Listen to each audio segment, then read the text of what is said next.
this is a story also today that will fly. We've heard so much about Crowborough in East Sussex. This is the there's basically a military base, a training camp. There were rumours that migrants were going to be moved in, unvetted men, the pink ladies, the women, mothers, saying, sorry, this isn't great. Much made of that in the press. Today we can confirm, or the government has, that teenage cadets have been ordered to leave their training camp to make way for 600 small boat migrants after the Ministry Defence chiefs admit it'll no longer be safe for them. So the cadets who serve in the British Army as kids have got to leave a base where they've been for 80-something years, right, to make way for 600 unvetted migrants that the defence chiefs are admitting are dangerous. Just don't let them come in. I swear to God, what are we saying? Well, what are they saying? That apparently it's not safe for these young cadets to be training there, but it's safe enough for these migrants to be in their town and village and sharing the same shops, the same high streets, the same everything else. They are still in the same area. So why is it not safe for one group of people, but all of a sudden then safe for the rest of the community? It's bonkers. And when the government says, as it will repeatedly try to hammer home the message that they're scaling down hotels, they're closing the hotel migrants, they're not. They're moving people from hotels into bases like this cadet base and other accommodation that they haven't specified, which will probably be newly built accommodation and just called immigration detention centres or whatever. Like that. So it's it's shuffling the pack. It's not dealing with the problem. But you're absolutely right. Again, why is it that people who are signing up to serve this country, to put their lives on the line in due course, to train to defend the freedoms that we all enjoy, only to have those freedoms taken away, only to be shunted to the bottom of the queue, to be prioritised over and above by people that have come on a small boat, that we don't know who they are, where they've come from, what their angle is.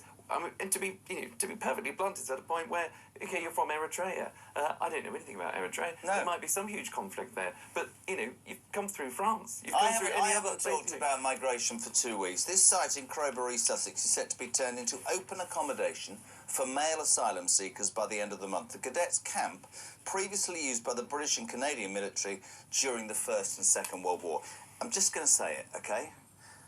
We seem to get now in this country the most basic things wrong. I am sick to death about how do we stop the boats? How do we do this? What's a good deterrent? Where would she put these people? Just stop them coming in. She'll tell you why, because they're unvetted and they're dangerous. But more than that, the British people, the silent majority, are moaning and are going to do something soon to this government in terms of a vote because they're at the back of the queue. It's really simple, isn't it? If you stop making Britain so easy to take advantage of, people wouldn't come here. Put these people in a detention centre on the Orkneys. No disrespect if you live in Orkney. Seriously, the messaging is, oh, let's go to Britain because we'll wipe your backside. It's outrageous. To alarm clock Britain, to people who get up and go to work, to everybody, to people who are suffering on benefits and want to work, to people who can't get jack. They hear this stuff. And we're basically saying, thanks, boys, for training to fight for king and country. We're going to have to move you because we're moving 600 thugs who we don't know where they've come from. But don't worry about the people of East Crowborough.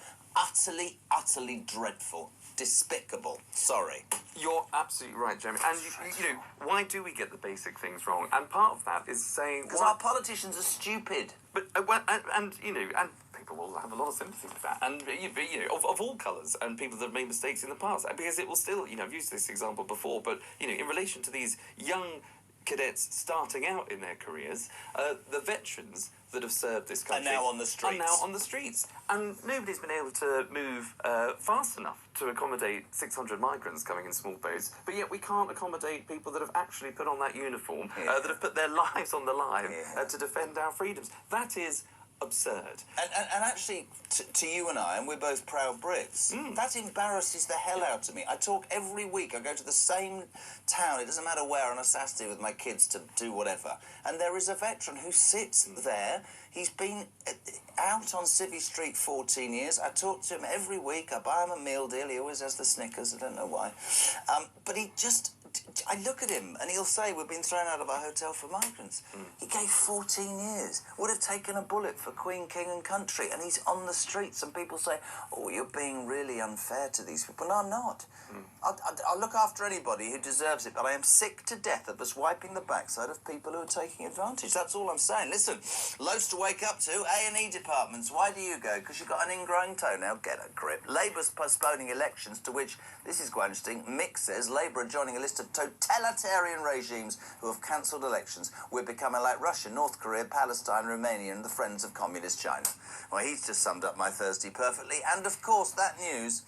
Thanks for joining the British Army and being a cadet. Thanks for putting your life potentially on the line.